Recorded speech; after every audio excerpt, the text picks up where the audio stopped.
masterclass. And I'll start with the opening address of yours, and gradually we'll be taking on the questions from the teams. So, Okay. So, do you want me to start now, or do you want to wait for some more time? no, it's fine. We can start. We can start. Anyway, good afternoon, good morning. I don't know where all most of the people are, but it looks like you're in India, so it must be in the evening. But there seem to be some names which are in the Middle East and other places. And so, wherever you are, hello and good morning or good afternoon, depending on where you are. We'll say good night later on. What we will do is it's a masterclass on global politics and geopolitics. And why are we doing it? Because you are all part of what we call the teen parliament. And when you're the teen parliament, you have to understand how the world functions. Now, you all would know how the world functions. So I'll give you a little, about half an hour, 20 minutes to half an hour, a talk on how I look at the world, what is happening, what is changing in the world, how the world is changing, how geopolitics is changing, how politics itself is changing. And then later on, it's good if we can have a discussion, because that will also show me that you are listening to what I have told you. So we will go through it one by one. You can all hear me, right? If anybody cannot hear me, just raise your hands, because if you can hear me, it's fine. So where do we start? Now, 2024 is a very important year. And it's very important year because this year, more than 50% of the world will go for elections. I mean, it has never happened that so many elections will be held in 1 year. You're talking about elections all over the place. So you have the US elections coming up end of the year. You had the Russian elections finishing now. You have Pakistan, Bangladesh who went for elections. You have the Indian elections which have been announced. You have in South Africa. You have in Brazil has just finished. You have Taiwan. You have Indonesia. Mexico is coming up. Iran elections, Korean elections, and the European Union elections, apart from elections within. So you have about, from the 8 billion people in the world, more than 4 billion people will be going for elections. That's a huge year, because this year will determine how the world behaves democratically. Because elections are the precursor to any democratic system. What is democracy? When I talk to any of you about democracy, what is the first thing that comes to you? Is ruled by the people, right? Now, when it's ruled by the people, it basically means people have to vote somebody to power. And so elections are one of the most essential components of being a democracy. And so you have today half the world going in for elections. Now, what happens to the other half? Because if you're looking at half the world going for elections, how big part of the world is democratic? If you really look at it, the world is divided into democracy and autocratic rules, rules where single party or a single person or a single system becomes the leader, is elected without having to hold elections, without having to select the leader. Now, that is non-democratic. And today, if you look at the world, even though we have the maximum number of democracy ever in the history of the world, yet we still are not the majority. Today, it's a balance between what is called the democratic world and the autocratic world. You have a large number of countries which are still not democratic. And it's strange, because we assume that everywhere there is elections, everywhere there is democracy. But there's a large number of countries in the world which are still not democratic. What are they? The biggest one, of course, which is China, which is 1.4 billion. So, it takes up a large amount of the number of people who are not democratic. Then you have North Korea, you have Cuba, you have Eritrea, you have Turkmenistan, you have Laos, you have Myanmar, you have Afghanistan, you have Saudi Arabia, you have many of the other Middle East countries, you have Equatorial Guinea, Tajikistan. I can name you a whole lot of countries which are not democratic. And not just that. Look at what happened last year. Last year, many democratic countries went back to becoming non-democratic. What happened? There were military coups. Where all did the military coups take place? The military coups in Mali, in Niger, in Gabon, in Burkina Faso, in Guinea, in Myanmar, in Sudan. What do you mean by military coups? Countries in which the democratically elected governments were overthrown by military leaders or by group of military people to rule the country. So essentially, you've been seeing a large number of democracies going back to being autocracies or military rule. And then going to be so many coup attempts. These are coups which succeeded, the ones I told you about. Many coup attempts. They were in Armenia, in Nigeria, in Jordan. Funnily enough, even in the US, 2021, when Donald Trump lost, and there was an attack on Capitol Hill by Donald Trump's supporters, and the case is still going on. People are talking about it as a coup, as not accepting the democratically elected verdict, and by trying to force a change. That itself is a coup. If today in India, why are we so proud of what has happened in our country? Is because every time there's an election and every time somebody has lost, they've quietly gone and the next person has taken over, right? But there are countries in the world where even after winning or losing the elections, people refuse to give up power. And that's the issue. In Germany, there was a group of people called the nationalist politics. They tried to take over. I mean, you don't hear about this, but these are coups which happen, which means there are still forces working which are trying to change democracy and bring it back to a system where a single party, single group of people, or single individual can control everything. And that is the most undemocratic thing you can look at. But let's not panic, because things are not that bad. Today, the world has, like I told you, more democracies than it had ever before. There are a lot of small things which has happened.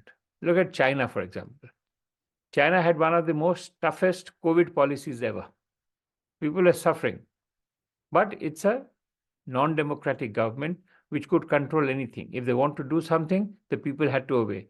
But there was so much uprising from the people against COVID policies that a very strong government like China had to backtrack and take back its policies and change the way it looked at COVID. Now that shows you the strength, the power of the people, the ability to convince even a non-democratic country, to be able to convince the leadership that the people matter. Because at the end of the day, no matter how you do, the people matter. And the people are the ones who determine how the country should be run. Look at Iran. The women were being suppressed in Iran. But the protest after the killing of one woman by the Republican Guards changed everything. The Iranian government had to face up to the protest within the country. Similarly, it's happened everywhere. Look at what's happened in Gaza, Middle East. Protests in countries which normally supported Israel. Israel has been supported by most countries in the West. The US is the biggest supporter, the countries in Europe, everywhere. But because the people rose up to protest against the way Israel reacted against what has happened, the Hamas attack against Israel, the way they reacted, the disproportionate reaction, made it sure that a lot of people spoke up against him. So governments which were usually supportive of Israel had to take a stance saying that no, Gaza needs to be solved, you need to get out of Gaza, there needs to be ceasefire, there needs to be a two-state solution. There's a whole lot of things which have happened because people are aware. And that is important, because when people take the lead, especially youngsters, because change comes from the young people. Remember one thing in life, old people are status quoists. They like what is happening. They want to keep things the way things are happening. Old people do not want change. Change comes from the youth. Now, the youth has to desire the change. All revolution in the world has been led by youthful leaders. Revolution takes place when youthful leaders take up. And revolution doesn't mean only violence. I mean, we are a perfect example in India of a country which got its independence without violence. We got it with non-violent movement, by simple civil disobedience. Show me any other independent movement in the world which became independent through only peaceful means. There's no other country. Every other country, there was either extreme violence, a guerrilla revolution, a guerrilla warfare in the streets, people being... But no, in India, we simply said, we will disobey you. And that's powerful. And that is what we need to look at. So this is what I was talking about, is globally how democracy is happening. So let's look at what people are saying about these elections. That will give us an idea of how people perceive. Now, you youngsters need to understand what people are looking at, how they look at democracy. Because today there is a movement in the world to pick, the woke culture. All of you have heard of the woke culture, the cancel culture. It's all over the world today. What do we do in the woke culture, cancel culture? We take an individual, we find out if he's got one fault in his life. He may have done 100 good things, but one bad thing. And then we label him as a bad person and we vilify him, right? That's happening everywhere. You go to social media, you go anywhere else, you will find the same thing happening. And the same thing is happening in politics across the world. People don't understand democratic systems means that everybody speaks up. There's an old saying that I may not like what you say, but I will defend your right to say it. But today we have become so immune that we are starting to question even the right of people to say things which we don't find comfortable. And that is not a true democracy. So look at what is happening. If in the US elections, it's an election which influences everybody. It's one of the greatest shows on earth. What is happening in the US elections? People are worried that Donald Trump may come back to power. But why should you be worried?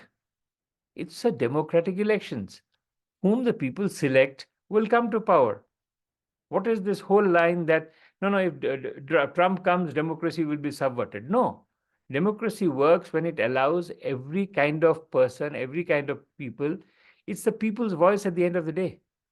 If the people in the US want to elect somebody whom we don't like, it's not our reason or our position to go and tell them you're doing something wrong.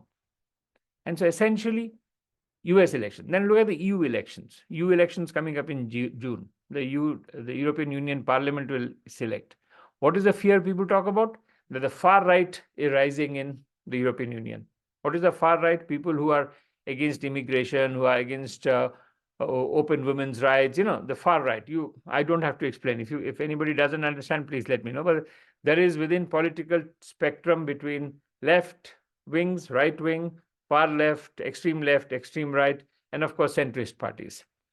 So the far right, the rise of the far right, for example, Meloni in Italy. Meloni has won in Italy. In France, you have the far right getting more than 33%. The far right has got power right now in Sweden. In Germany, Germany and other countries, the far right is rising. In Spain, the far right is rising. So you have the far right rising everywhere. So the worry is in the European Union elections, the far right will come to power and the far right will change the way the European Union functions. But how can we question something which the people are voting for? Why are the people voting for? Instead of looking at the reasons why the far right is rising, and the other parties trying to find ways to convince the people that, okay, the far right is wrong, we are panicking. And that's a wrong thing, because like I told you, a democracy cannot be put under certain limitations, that it has to be only this way. It's only if this kind of people are elected, it's a democracy. If only this kind of people are voted for, that's a democracy. And if it's not, if there is somebody who speaks the truth probably, or who speaks something different from others, that is not democracy. And that you have to understand is how the world functions. Why am I telling you all this? I'm not telling you the structure. You know the structure. I'm talking about reality, how the world functions. For example, look at Taiwan elections. Just got over the elections in Taiwan. Now, what was the thing before that? Taiwan elections. Oh, please vote in a manner in which you don't upset China. Because if China gets upset about the elections, it will come and take over Taiwan. But should that be a reason? Shouldn't the world be actually supporting Taiwan and saying, you elect whom we want, after that we will support you no matter who comes into power? Look at Africa, Latin America. In Africa, many countries, there's a fear. Look at India. A lot of people tell you about how in India, the democracy is sliding, that you have now a leader who is so powerful that is not allowing others to rise. But that's a democratic system. It's not that he's subverting.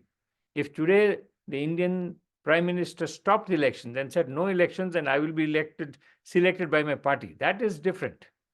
That is non-democratic. But if he's going to the elections and the people of the country vote for him, that is where democracy really functions. And that is something we need to look. We need to see if our institutions are working, whether the election commission is working, whether the people are free enough to go to vote. And those are important things we have to do. So this is part of this culture today where we are classifying democracy across the world in different ways. There is no perfect democracy. Democracy depends on each region, each place. In fact, we are the only country in the world which have elected communist parties to power. The Communist Party in Kerala got elected to power. The Communist Party in West Bengal got elected to power. Everywhere else, the Communist Party grabbed power. In India, they were elected to power. But nobody then spoke about how it's terrible for a system to elect communists to power. No. But why is it then terrible to elect somebody who's from the far right? So that is the way we look at it. But look at the India's democratic exercise. Now India is going to go to elections. Among all these 4 billion people in the world, 1.4 billion people are going to go for elections. It's the biggest democratic exercise in the world. Do any of you, Indians probably know, but the people who are not Indians or who are hearing me, you know how big the exercise is. There are 968 million people who are voters in India, 968 million people. Now, the usual turnout in an election is 70% in India, which means about 700 million people will go to vote. You know what 700 million people means? Is the total population of US and Europe together. It's more than that. And so you have a number of people who are larger than the total population of US and Europe going together to vote. And yet, it's the countries of US and Europe who are much smaller, more richer, more prosperous, who question us on our democratic credentials. This is something which you all have to understand, is how does this work? We have some of the poorest people in the world. We have extreme diversity. You look at the diversity in our country. We have 22 official languages, 300 spoken languages, and 3,000 dialects. We have all possible religions. There are religions which don't exist in other countries which exist in ours. We have all possible class systems, caste systems. You name anything. We have a diversity of that. Religion, language, caste, class, dress sense, food habits, everything. We have enough of a diversity. Europe today is struggling to put its countries together. We are no more struggling to keep our people together. It's a country which has managed to keep things together despite being a poorer country and being such diverse countries as yet. And so this should count as what is democracy. So today one can question anything. See, if people question poorer country like us for democracy, let's say we start questioning. Is UK a democracy? Now, how many of you would say UK is a democracy? All of you would say UK is a democracy. But if you tell them, okay, but you don't elect your queen or your king, so how is it you're a monarchy? Is a monarchy a democracy? If you start finding out issues which can then pinpoint whether you're a democracy or not a democracy, then we can go nowhere. Ultimately, the question of democracy is, are the people strong enough to be able to vote whomsoever they want into power? Do they have the freedom to go and vote for whom they want? That is the question that is to be asked, not about other issues. But it's the same countries. So what? Now, there are people who criticize democratic systems in the world. What should democratic countries do? Especially what should countries in Europe, US, and others do? If you're democracies, you should support other democracies, right? Because if you support each other, you become stronger. Democracy increases. You are today saying that we should spread democracy across the world, control non-democratic countries. What happens? Yet, Europe, what does Europe do? Europe talks about what? Human rights, freedom of press, rule of law, democracy. These are things, bywords in Europe. Anywhere they find a problem, they will speak about how they follow the rule of law, freedom of press, etc., etc. But whom does Europe trade with maximum in the world? With China, with Russia. Are these democracies? The question is, there are countries in the world which speak one thing, do something else. They speak about openness, but they're not open when it comes to that. If today some press person in India or across the world is controlled because he's saying something that people do not like, immediately the European Union will speak up. But when it comes to Ukraine war, what does the European Union say? If somebody writes that, okay, Russia may be doing the right thing, they immediately stop him, put him in jail, persecute him because he's supposed to not say what. How is that a democracy? And so the question here comes, the world speaks like this because the world is fighting to keep its centrality, which is the world. Now, you look at the world today, how it is structured. Let's take one example. Let's take the Ukraine war. Okay. When the Ukraine war happens, suddenly Europe is telling the world that, Ukraine war, either you're with us, against us. If you are with Russia, you are not with us. If you are not condemning Russia, you are also against us. If you're trying to take a neutral view, you should not, because you have to be either with us or not against us. But Europe forgets that Ukraine is not the only war happening in the world. You know how many wars are taking place in the world today? How many conflicts in the world today? Look at the International Institute of Strategic Studies in London, which took out a report this year. It said there are 183 conflicts in the world today. You know how many people were displaced in Ethiopian conflict? More than 8 million people displaced, tens of thousands of people killed. In Democratic Republic of Congo, 6 million people displaced. In Eritrea, millions of people displaced. In Sudan, millions of people displaced. Like I tell you, coups across the place, war across everywhere. You name places, I can show you where there's a war. Armenia, Azerbaijan. How many of you knew that Armenia and Azerbaijan had a fight recently? How many people? People only talk about the Ukraine war because the press and media are controlled by the West, global press and media. But nobody talks about these wars. Nobody talks about what is happening in these wars. If you are supposed to be a parliament of the world, you should discuss everything.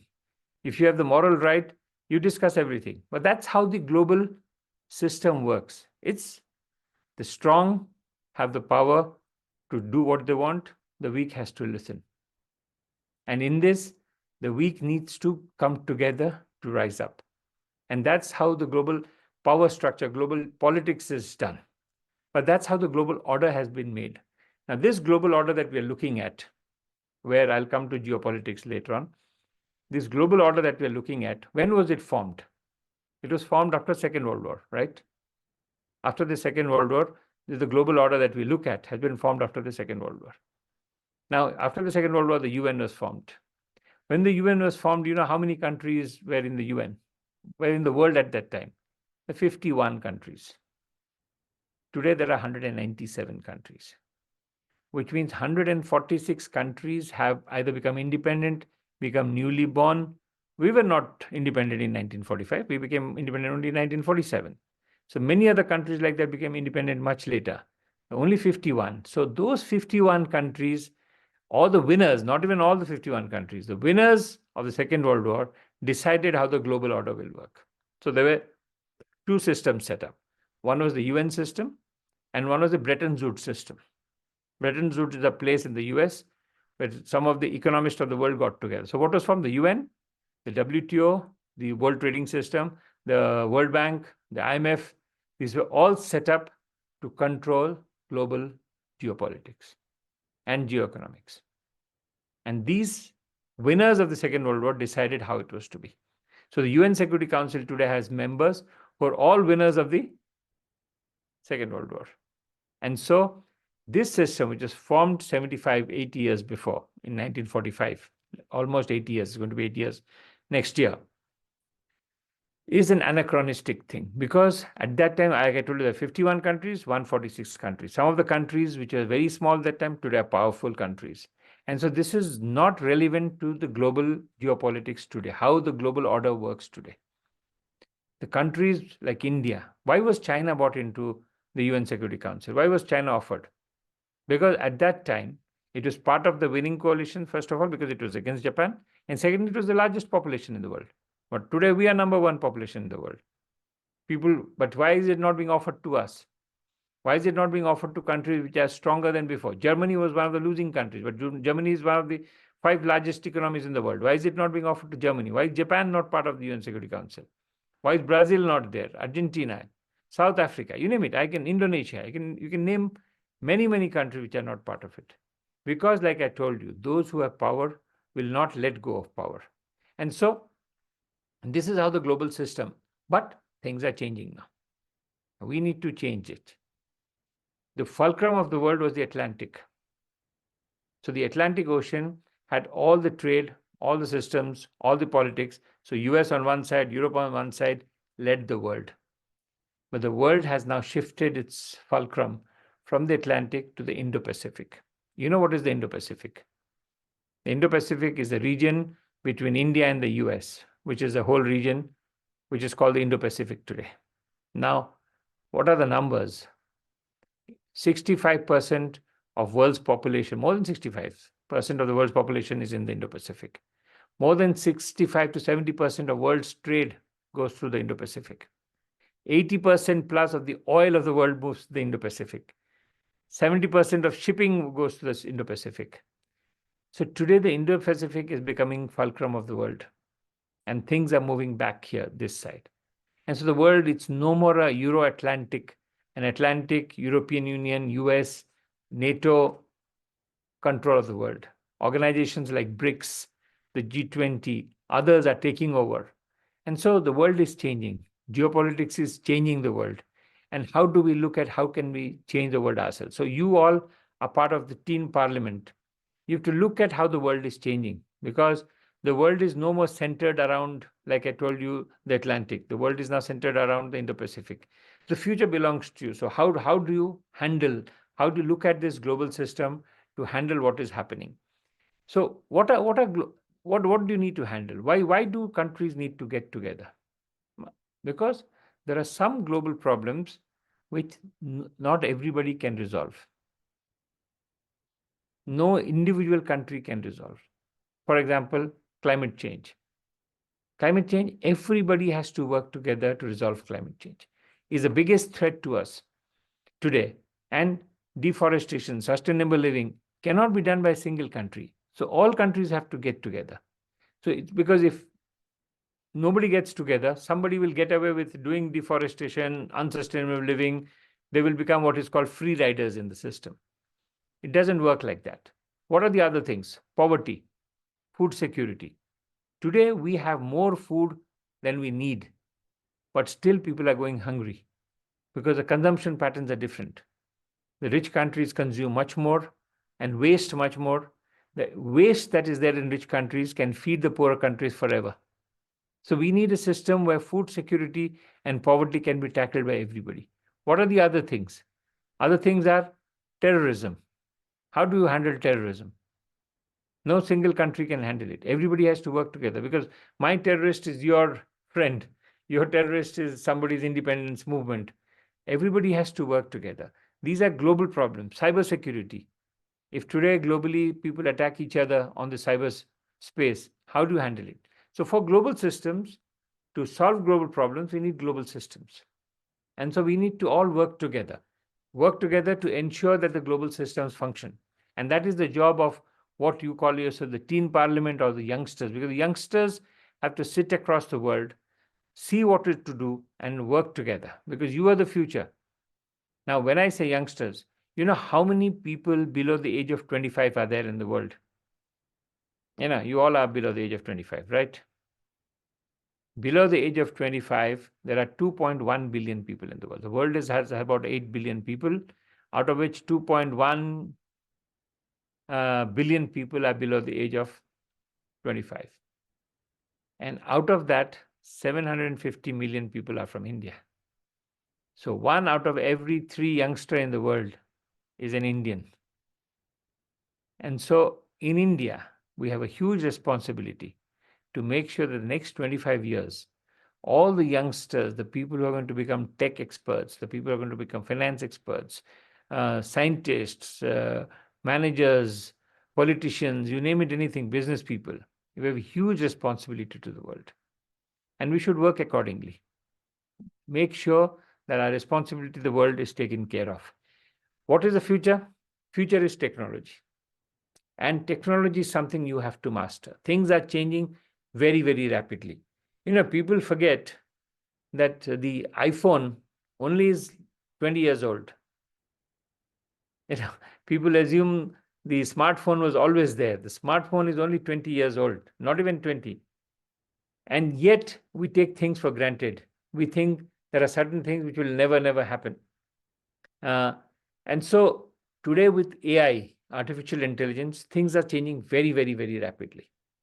It is changing everything. It is changing how we do politics, how we do economics, how we invent things. I'll give you an example. Medicines, medicines are so important for the future. You have today incurable diseases which are there. Because we are able to work fast enough, we're able to invent medicines much faster. Look at what happened during COVID. If COVID would have happened, let's say 20 years back, or 15, 20 years back, the world would have collapsed because two things would have happened. You would not be able to find a medicine on time because the amount of time it takes to produce new vaccines is huge. We did it within a year. Less than a year, we found a vaccine to the COVID. Number two, communication system. Right now, the way I'm talking to you, that saved the world. Zoom, video conferences saved the world. Businesses could function. Children could still study and learn. People could talk to each other. World function. 20 years ago, what would you have done? Nobody. You could not move. You could not travel. You could not do anything. Nowhere else. Businesses would have collapsed. Systems would have collapsed. Politics would have collapsed. Everything. The world would have collapsed like nobody's business. But technology saved us. And technology will save us in the future. And so, for children, for youngsters like you, mastering technology is very, very important because technology is pervading every dimension. You look at politics today, technology, the amount of technology that is used in politics, from the control of social media to finding propaganda material to controlling behavior of people, behavioral analysis, you name any field. And India is one of the forerunners in technology. So we need to focus on that, focus to see what we can do. There are so many other things I can talk about. I will stop here now because it's to give you a general idea of how global politics and global geopolitics works. But I'm ready to take any question you want to have, and I hope you have some good questions which I can take. Thank you very much. Thank you so much, sir. It's really fortunate for me as well, and I hope for all the teams. I'm sure for all the teams because the way you have covered each and every aspect of global politics, geopolitics, and all the core units that are coming in the mind when I talk about global politics, whether it be security, peace, power, everything you have covered. Thank you so much, sir, for that. And eventually, I think kids are also fortunate, teens are also fortunate because you have experience of over 30 plus years where you have worked on the challenging assignments. So that's so great. We'll start taking all the questions from the teens. I'll take the names and once we'll also be taking questions from the audience as well. So everyone will be given a chance. So the first question that comes up, so sir, I will be starting with the teen's name and then they'll unmute themselves and they can ask their own questions.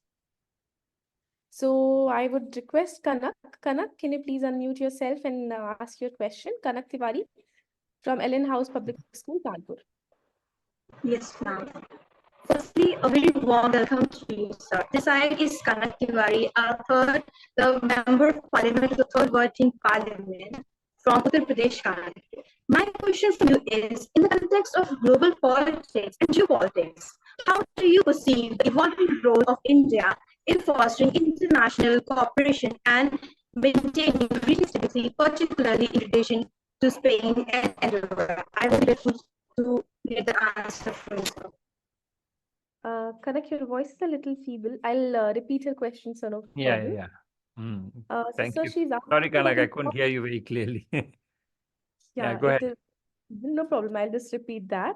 So she's asking, sir, that is in the context of global politics and geopolitics, how do you perceive the evolving role of India in fostering the international cooperation and maintaining regional stability, particularly in relation to Spain and Andorra? Yeah, you see, when you look at global politics, India has a very big role to play because of many factors, but I'll put you some of the factors. We are the most populous country in the world. We're today number one population in the world. And like I told you, in the future, next 25 years, 1 out of every 3 youngsters in the world will be an Indian. We are the 5th largest economy. In next 2-3 years, we'll become the 3rd largest economy. We are 7th largest country in the world in terms of size. You name anything, we are in the top 4-5 countries in the world. And when you're in the top, you have a huge responsibility to ensure that globally countries work together. And today we are one of the few countries, in fact, I would say we are the only country which works well with everybody. in today's world where things are split between everybody, you look at US, China, US, Russia, Ukraine war. We are as comfortable with Russia as with Ukraine, as with the European Union, as with the US. We sit together. There's no other country which can take a line like us. In the Israel-Gaza war, we have the same issue. In Africa, we have the same issue. We are friends with everybody. If you look at global institutions, we are members of the G20, we are members of the BRICS, which is against the G20. We are members of the Shanghai Cooperation Council, where we sit with China and Russia. We are with the member of the Quad, where we sit with the US and Australia and Japan. We are members of diverse groups. Each group may be against each other, but we are the only ones who are common. And so India has a big role to play in bringing everybody together. And that is important to understand. Because for us, it is that we need to work within the system. There is one word which we keep on saying all the time, which sometimes becomes very boring, but I'll say it again. It's called Vasudhaiva Kutumbakam, which basically means the world is one family. If you look at the world as one family, then you have to behave like that to make sure the family gets together and works together. And so we are doing it. We are, like I told you, we have extremely good relations with all countries in the world, with the US, with the European Union, with Russia, even with China, which we have a problem. We do not fight with them openly. We work with them on where we can work closely, and where we think they are wrong, we tell them openly. But that is how we need to behave. But more than that, we need to also understand that it's a global order. Now, the global order that we talked about, we need to change the global order. Like I told you, it's an order which was created 75, 80 years back, which has to change. But the main thing is, how do you change the global order? There are two ways. One is a disruptive way, where you from outside, you say, no, we don't agree with the global order. It's over. Let's find a new order. Or the other one is to work from within the system and try to work democratically to change it by getting people together, by making sure they understand that the global order needs change if it has to be effective. And we are doing the second way, which is working with countries across the world.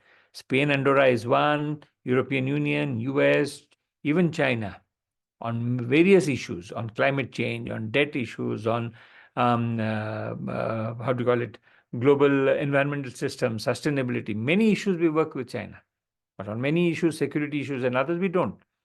So for us, it is important for us to be able to work together, and we do that with all countries.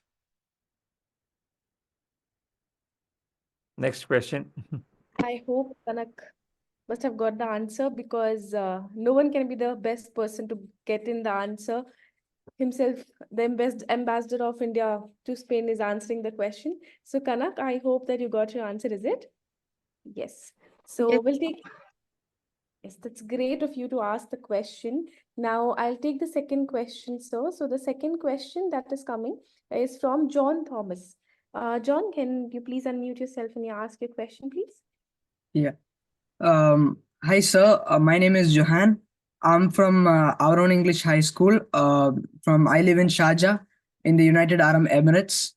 And as a passionate student about geopolitics and politics in general, my question to you is, how can India stand out amidst the world geopolitical chaos which is unfolding within the world as of now? And how can we still maintain neutrality and balance between the world politics? Because as you said about there's a political spectrum, and we have different we have diversity, but how do we, as a country who has been mainly focused on neutrality, still maintain neutrality between multiple countries at the same time? Well, the question is almost the same as the question before, but I'll answer it slightly differently so you understand. You have a group of friends, right? How do you maintain neutrality among your friends if there are friends who are fighting against each other? By being the person they can trust, right? Neutrality doesn't mean you're neutral, because in today's world, there is nothing called neutrality. Neutrality can also mean sitting on the fence. You don't take anybody's side. You just sit on the fence. Your problems are your problems. Their problems are their problems. You just sit quietly. That is not neutrality. That is passiveness. When we talk about neutrality, we talk about active neutrality, which is trying to resolve world's problems. Now, you name any problem of the world. You can only resolve it if you show you have the responsibility to take action. When people trust you that when India takes action, then it takes it in the benefit of everybody, not just for India's benefit. Right? That's the way you build trust. So you name any global problem that we have. Global problem, like I told you, climate change. Can climate change actually be resolved without India taking action? At one time, India used to say climate change is the fault of the developed countries who have polluted the world and we should not take any action. But today we are saying we need to all sit together and take action. I'll give you an example for all of you who don't know. You know how climate change takes place. Climate change is the carbon dioxide in the air, right? The amount of carbon dioxide in the air grows up, which makes the world hotter, warmer, which creates global problems, melting of ice caps, rising global temperatures, changing climate. That is how it happens. Now, how does the carbon dioxide come in the air? Through industrial action, through cars, through vehicles, through different things. But it is not every year's carbon dioxide that matters. It's the cumulative carbon dioxide in the air.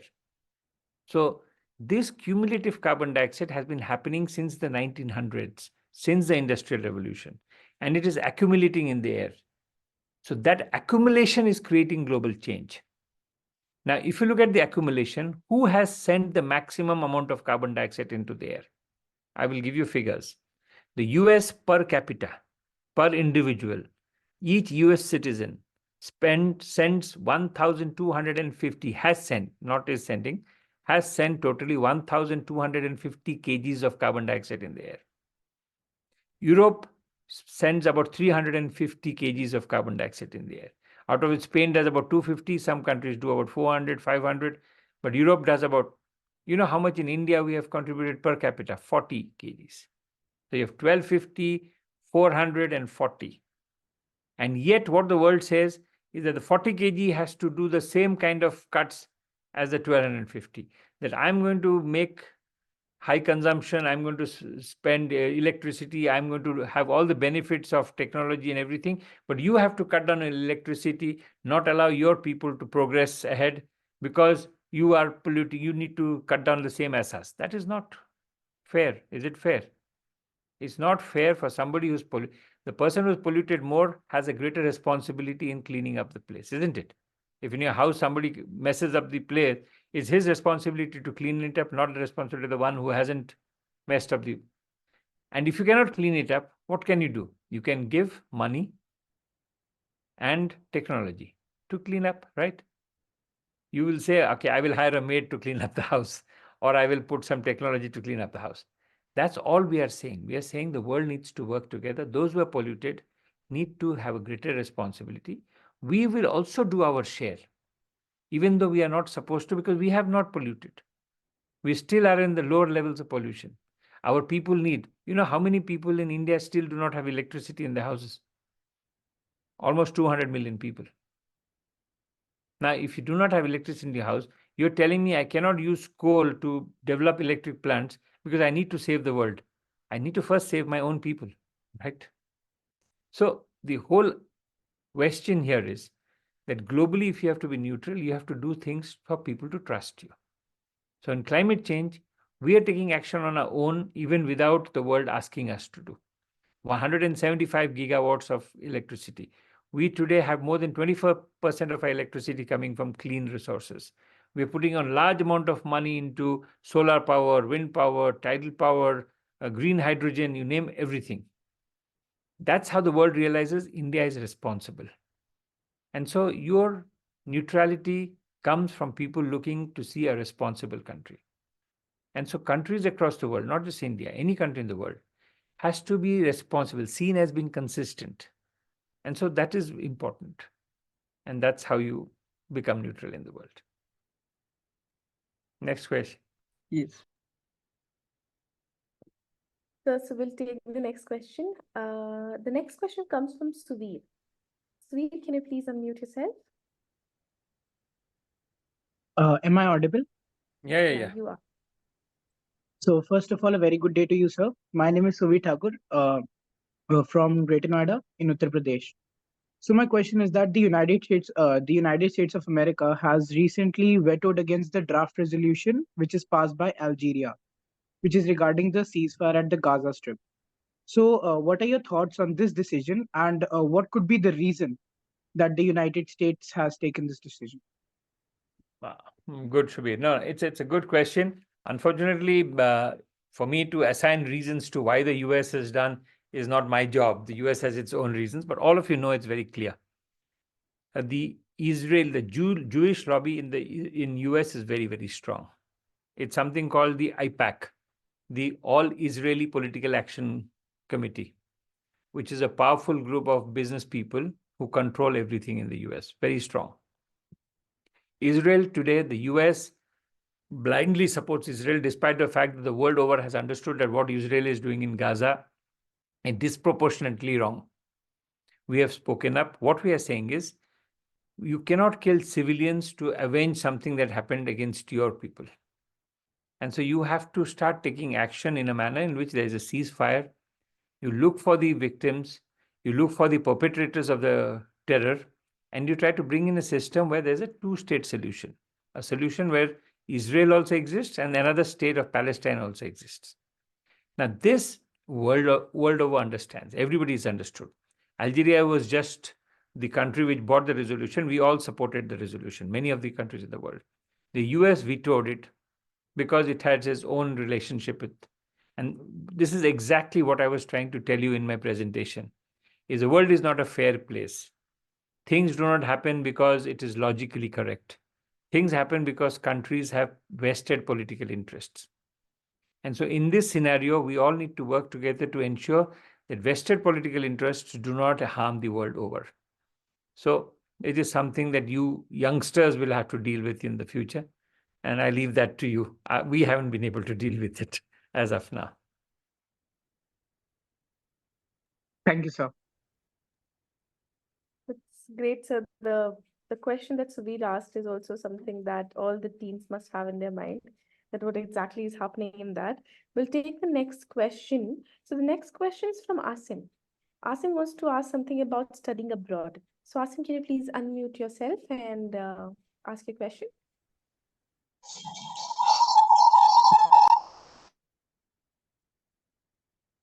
Go ahead, Aasim. Yes, sir. Am I audible? Now you are. Yes, sir.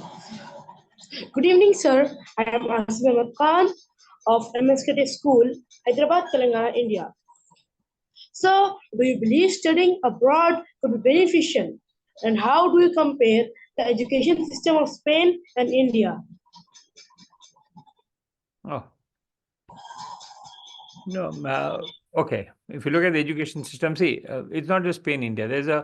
Globally, there are very different education systems. Spanish education system is the same as normally an European education system. I'll tell you the difference between our systems, and I'm going to be frank and honest here. Our system is only good for the brilliant students. So no matter how bad the system in India or how good the system in India, the brilliant people always rise to the top, right?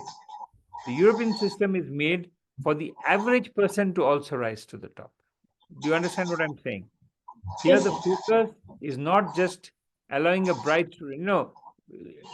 What happens in India? You do coaching, you train, you study hard, you do everything, and then only you go to the top. It's not a regular thing. Your schooling system, education system doesn't make you a complete person. It doesn't teach you hand skills, which means carpentry, making things on your own, plumbing, repairing cars, vehicles. It doesn't make you a wholesome person. In our system, the focus is on excelling. The system here is in making a person a wholesome person. Good in sports, good in cultural items, good in handling himself, being able to be self-sufficient. If today most of the youngsters in India, you leave them alone to do things on their own, they can't. But here, they're able to take care of themselves. So here the system is in ensuring that the weakest also gets a good education. The average goes higher. The good ones will anyway excel, no matter what you do or don't do. The system doesn't make person good. The person who is brilliant anyway will do well, whether in any system or not. That's the reason, if you have noticed, most of the people who do well abroad, Indians who do well abroad, have done well only after they've gone abroad. Very few have actually succeeded in India. So while I don't want to not praise the Indian system, I feel that the people who have succeeded in the Indian system have succeeded because they were themselves brilliant people. The system did not make them brilliant. Whereas abroad, the system helps you become better than what you were before. So that is the difference between our systems. If we need to change our systems, we need to help the average and the weak person become better, not just the better become much better. That's all. Thank you, sir. So I would first be taking questions from audience also, because we are taking questions from the teens, taking their names. So there's one question that is coming from the audience, that between human rights and human needs. Because these are two words, when I was also researching about global politics, I was reading about it, that was coming again and again. What is it about difference between human rights and human needs? Yes, sir. What is the difference? Like, what is the integrated relationship, not difference? No. See. Rights are rights given to you. What are your rights? The biggest right is the right to life, right? That I have my life to protect. So systems are made to protect your human right to life. A right to food, right to study, right to practice my own religion, right to practice politics, right? A right is a right given by the state to a person as to what all he can. So this is something called a social contract. A social contract is where the state says, I control everything, but I give you the rights that you have. And it is enshrined in the Constitution. The Constitution of India enshrines the different rights you have. You have religious rights. These are different freedoms. The freedoms and rights are the same. You have the freedom to do things, which is you have a right to do those things. Now, what has happened? Over the years, exactly what I talked to you about democracy has happened in the field of human rights. That the Western countries and other Western countries have now started seeing human rights as a layers. So some human rights are more important than others. For us in India, if you go to a village, a poor person, or you go to even the town or city to a poor person, what is the human right he's more interested in? A human right is the right to life, right to food, right to education, right to health. These are rights he wants, isn't it? More than the right to be LGBTQ or to be, openness in transgender. These are not issues for a poor person in India or across the world. And so, what are the human rights that you should fulfill for him? So, if today politically you do not give human rights to certain people, but you give him the human rights to live properly, that is more important. And so, this battle will continue all the time. How do you look? For example, I'll tell you women's rights. Now, many of the Western countries say women's rights, women should be free. Nobody disagrees with that. But how they should be free is important. So you ban the burqa, for example. Now, can it work in the Middle East? It cannot. In the Middle East, they have a different system. In many parts of the other world, they have a different system. What you wear cannot be the determination of the government. It's a determination of the individual. A government cannot say, you cannot wear this, you can wear that, you cannot do this, you cannot eat this, you cannot function like this. This is not government's job.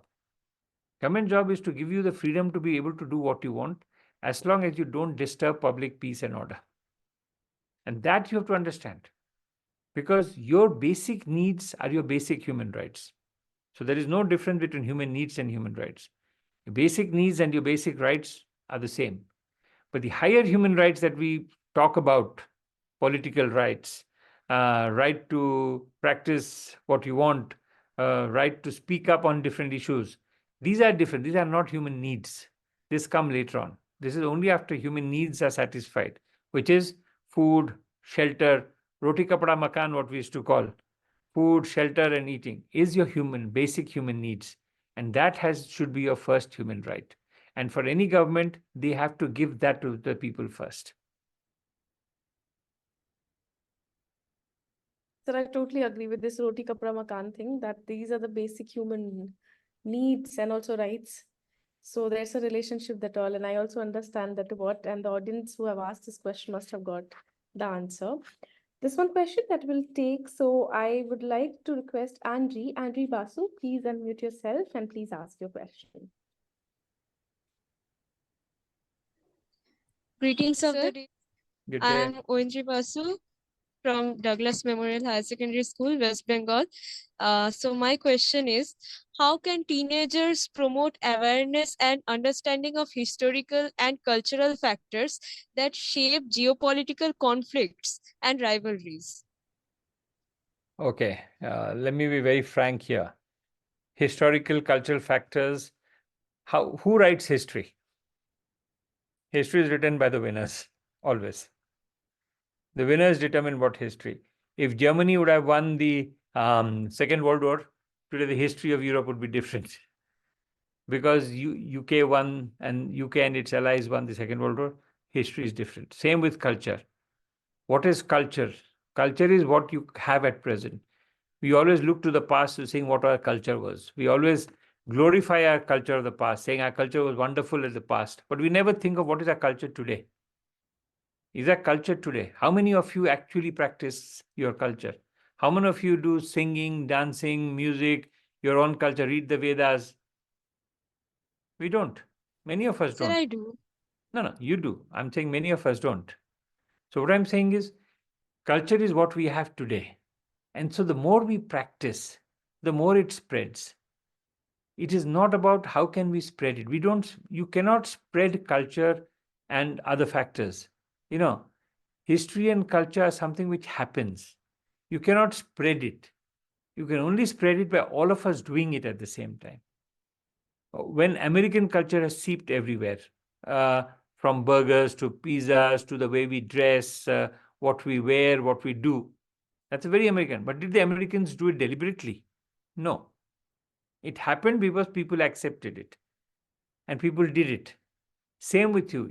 If you want to spread your culture, you just have to make people around you start doing the things that you want them to do. And that's how you spread culture. Because this whole idea that we can take our culture to the world and they will just accept it, it doesn't work. Nobody accepts. Would you accept somebody else's culture? You would not. So why would they accept yours?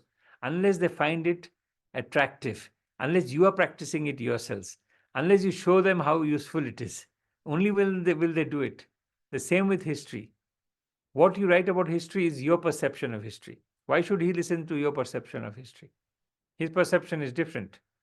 For example, the Chinese talk about the maritime Silk Route, of the Silk Route. But if you read the latest book of William Dalrymple, he tells you the Golden Route was different from the Silk Route. And the Silk Route was only a sidey route. But the Chinese have spread the world that the Silk Route was the first biggest route in the world. So, depends on how you portray. If all of you believe in it, then it something becomes a fact. Culture is the same. The more you practice, so the way to spread culture is to have everybody practice it around you. Small drops make an ocean. You do it, all of us on this places, we do it. We have to just change few people around us. I always tell, we are a country of 1.4 billion. If only youngsters, we have 750 million youngsters. If every youngster just change one other person, the whole world will change. You just have to change one other person. That's all. You don't need to change the world. But you can do it only by practicing yourselves. Next. Thank you, sir. I hope Andrew must have got your answer. So we'll take up the last question that is from the audience. That is, how do you envision emerging technologies and digital advancement impacting the geopolitical landscape? Well, it's already affected geopolitical landscape. Let's say emerging technology. I'll give you some example. How do you think the Ukraine war is being fought by the Americans and the Europeans? Which is the most important aspect of the Ukraine war? Is Elon Musk. Do you know who is Elon Musk, right? And nod your head if you know. If you don't know, I'll tell you. You all know Elon Musk. Now, Elon Musk, apart from Tesla, apart from all other things he's done, he set up this global network of satellites called Starlink. Now, Starlink is a global network of satellites which has, at any point, tells your position, your movement, it controls every communication.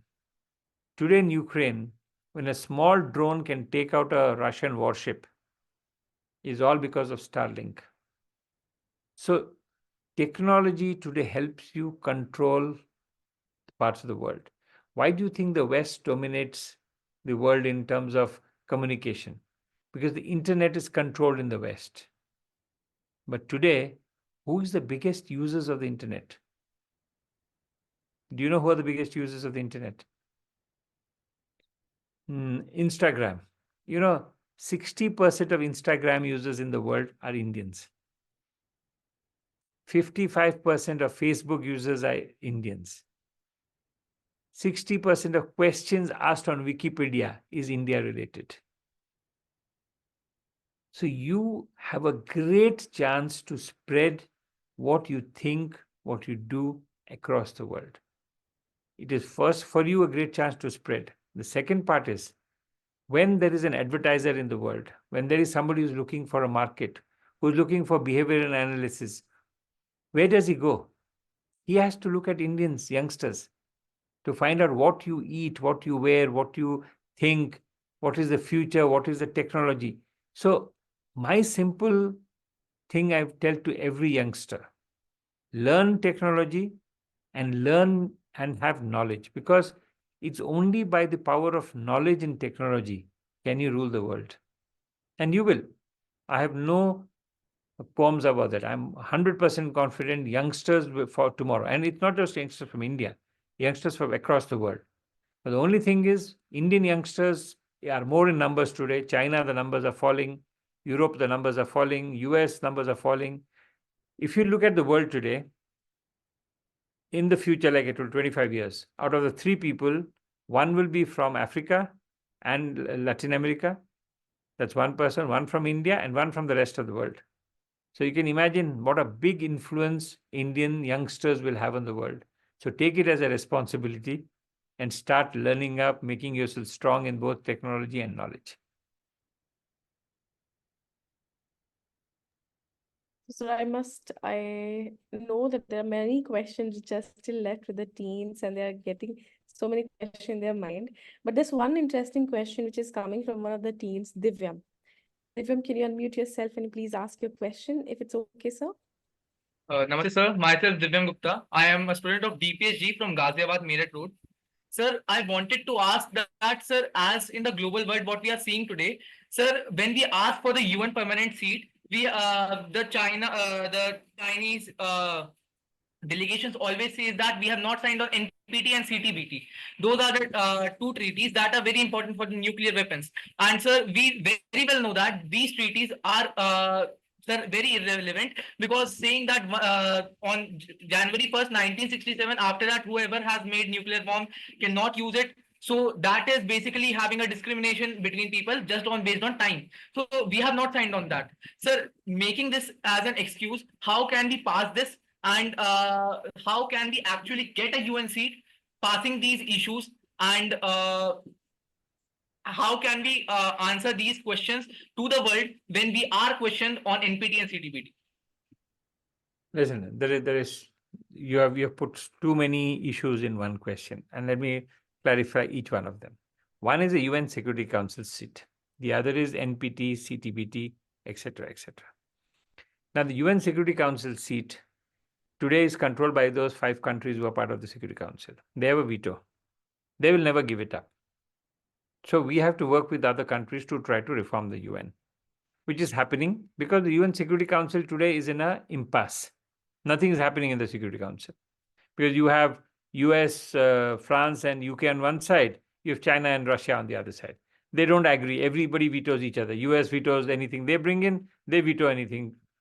So the UN, for us to become a member is of no use because we are going to become a member of a Security Council which has no effectiveness today. We need a new UN system, a new reform system, and we are working towards that. In the last G20, we put in a proposal to how to change the UN system, and so people are working together, and we will see what we can do. The G20 has become the new UN because the G20 brings together more than 85% of the world's population and 85% of the world's economy together in one place. So you have a disproportionately very strong grouping. But forget that. So that is one part, US Security Council, which you're happy. Now, countries give you many reasons. You are not signatory to NPT, not to CTPT, you are not this, you're not that, they'll give you reason. But you never have to worry about that, because selection of people for the UN Security Council did not happen because you signed this or didn't sign that. It is because, are you strong enough to be a member of the Security Council? So what are the two strengths you need to have? One, you already have. You are number one in population. Second is the economy. You are going to be number 3 in 2-3 years' time. Nobody in technology, you are number 3 or 4 in the world. You name any technology in the world. Your technologies are sitting on top of every company you name in the world. Your country is huge in technology. You have put a rocket on the dark side of the moon, which nobody else has done up till now. You have nuclear technology. You have every technology that you need. So India becoming a member of the Security Council, whenever it happens, will happen. And that you don't have to worry about. NPT, CTPT, let me tell you, these are discriminatory regimes. These are regimes which discriminate based on those who had it before cannot have it later on. And we have always said we don't need discriminatory regimes like that. But because we have such responsible powers in the world, these regimes have given us an exemption. So we don't have to sign the NPT, but we are members of the nuclear supplies group. We are member of the world's large conglomerates. We are able to do what we want, despite the fact that we have not signed this. So don't worry about these. These are issues which they will keep on raising. As a big country, you should not worry about what others said. You should be able to do things which you think are for your own benefit and for global benefit. And that is important. Don't hanker after UN Security Council seat. It will come to you automatically. As you grow bigger, as you become stronger economically, as you grow stronger technologically, they will come and offer it to you. You don't have to go and ask for anybody for it. So the world will change. When it changes, we are right there at the top, and we will be instrumental in changing it. So, and you are the future who will see it happening. People like us, I don't know if I'll be alive when it happens, but hopefully I will see it soon. Thank you. Thank you so much, sir, for asking and getting in the details of all the questions that are being asked by the teenagers. And thank you so much for giving that enlightenment through the information, through the knowledge that you have given. So as we come to the conclusion of this enlightenment session, sir, I would request you that if you can give a closing address, if you want to say something to the teenagers, that will really be very grateful. I have said enough. Let me tell you, important is 3 things. If you want to be global citizens, there are 2 to 3 things which are very important. And all of you have to understand that. Number 1 is languages. No matter what you do, learn an international language. Look to see which languages are important in the world. English is an important language. You already understand English, but our knowledge of other languages will give you an opening into the world, which is the top 3 languages in the world. It's Chinese, English, and then Spanish are the top 3 languages in the world. Chinese is only a single country. It will not make much of a difference because you only need it for that country. English and Spanish are the 2 really global. Hindi is not yet a global. Hindi is number 3 or 4, depending on what you do. Hindi is truly only us, and maximum you can use it in Pakistan and Nepal, probably.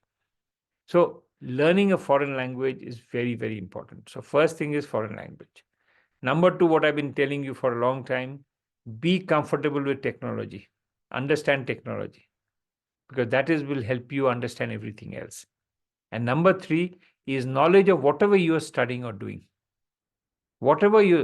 Remember one thing, if you know your subject or what you're doing well, you're the best at it. Nobody can beat you at it. The problem is we all want to be generalists. We don't want to become specialist in anything. But be specialist in one thing. Learn something so well that nobody else knows it better than you. Have knowledge, have creativity, have anything else, but learn it. So the 3 things, a language, technology, and the knowledge of your domain. If you have these 3, nobody can beat you. Thank you so much, sir. I would say that the discussion today was not only informative but was thought-provoking. But all the questions that we were taking in from the students or the teens were something, it shows that they have given the dedication, the time to research about what is geopolitics, what is global politics.